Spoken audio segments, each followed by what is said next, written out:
the version of you they never really saw. There is a version of you that almost no one has ever seen. Not your closest friends, not the people who said they loved you, not even sometimes yourself. A version that is fully alive, fully feeling, fully present. The version that exists in the quiet moments when no one is watching. When you're in the car alone and a song comes on, and for a second, you forget to be whatever it is you are for everyone else. That version of you is the real one. And for most of your life, you have been slowly, quietly hiding it. Today, we're talking about why, and more importantly, what it costs you when you do. This is going to go to some real places. Stay with me. The version they got. Think about the last time you were truly, completely yourself with another person. No filter, no performance, no editing yourself mid sentence because you were worried how it would land.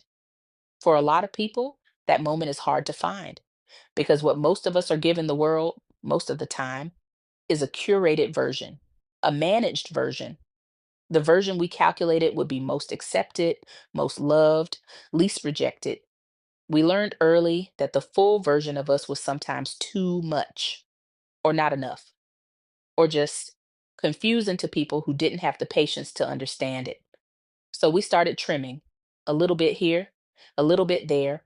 We stopped sharing our real opinions in certain rooms. We learned when to shrink and when to perform. We became very, very good at reading what people needed from us and giving them that instead of the truth. And somewhere along the way, we stopped being able to tell the difference between the performance and the person. That's the dangerous part. Not that we wear masks, everyone does, but that we forget we're wearing them. How it starts, the origin. This doesn't start in adulthood, it starts in childhood. Maybe you were the kid who was told you were too sensitive, too loud, too emotional, too intense, and you didn't have the language yet to say, that's not a flaw, that's just who I am. So you adjusted, you turned the volume down on yourself. You learned that love sometimes came with conditions. Be a certain way, and you're okay.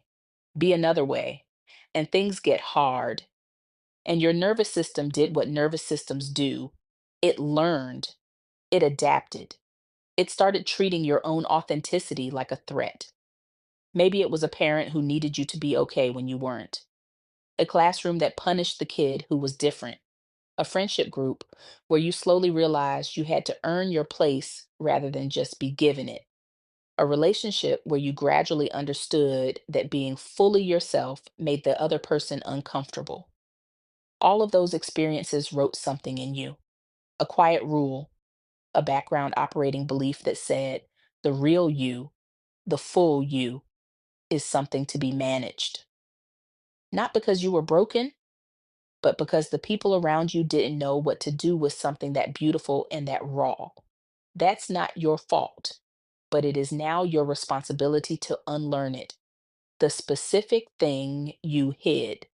Let me get specific because this is where I want you to actually feel this rather than just intellectually understand it.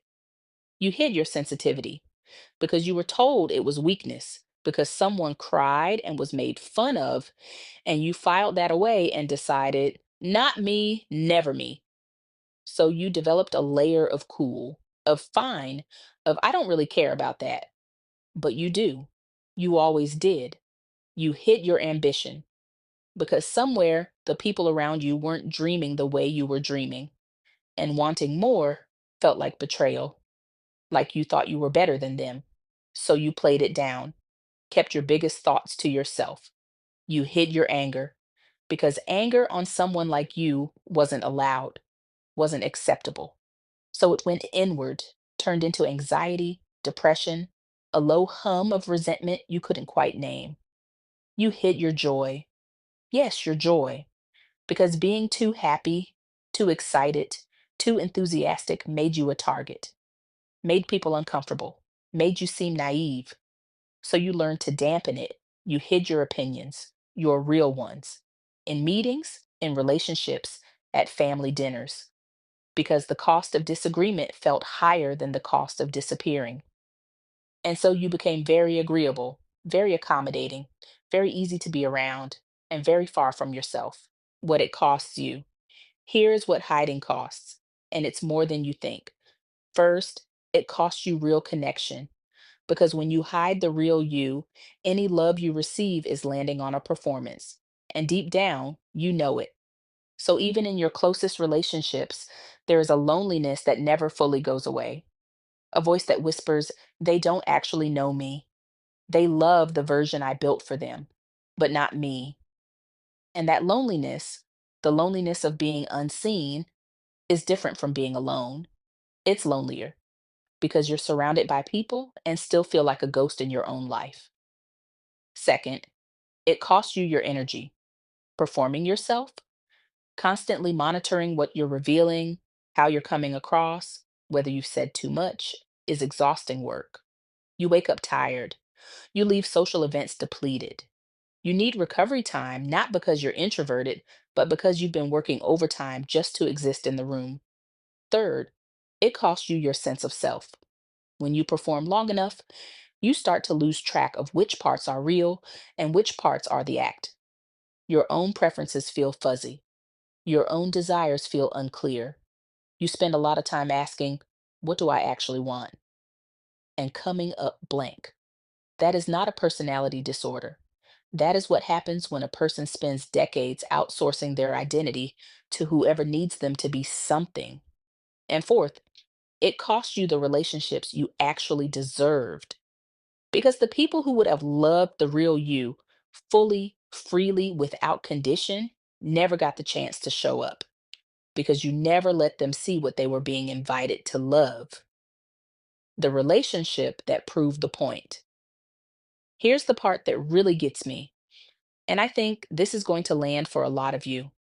Think about the relationships, romantic or otherwise, where you felt most unseen, most misunderstood, where you could never quite explain yourself in a way that landed, where the other person seemed to have a version of you in their head that just wasn't you. Now ask yourself honestly, how much of that was their failure to see you, and how much of it was your failure to show them? This isn't blame, this is liberation. Because if part of the problem was that you never fully showed up, then the solution is in your hands.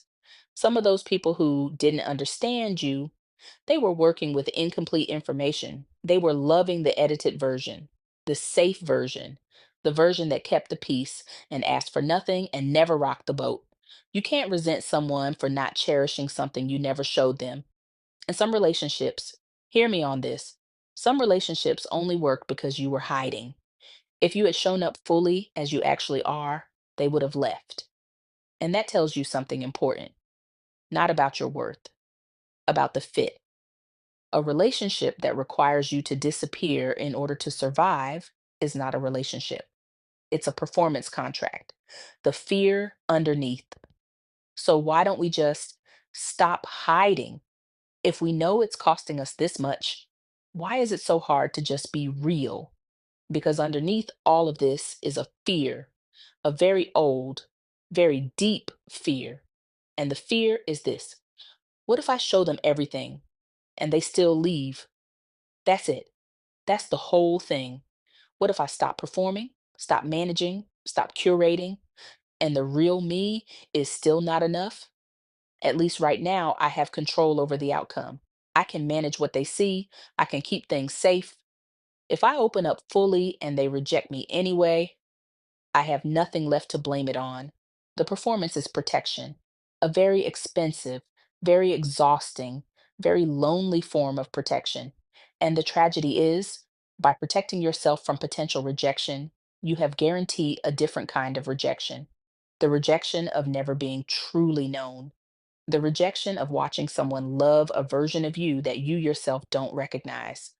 Being half seen is not safety, it's just a slower kind of loss.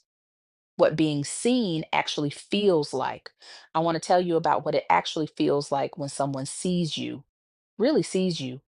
It doesn't always start with a person. Sometimes it starts with a moment, a journal entry you wrote that surprised you, a conversation where you said the thing you never say, and the world didn't end. A creative project that came out of somewhere so true and so specific that it scared you a little.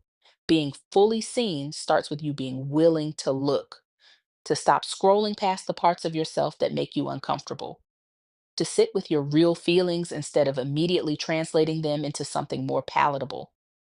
The most intimate relationship you will ever have is the one you build with the version of yourself you've been hiding. And when you start doing that, you start showing up in the world with less armor, something shifts. The right people start appearing, not because you attracted them with a performance, but because you stopped repelling them with one. People who are good for you will not run from your realness, they will run toward it because they've been waiting their whole lives for someone who is actually honest. And the people who leave when you show up fully, that is not rejection.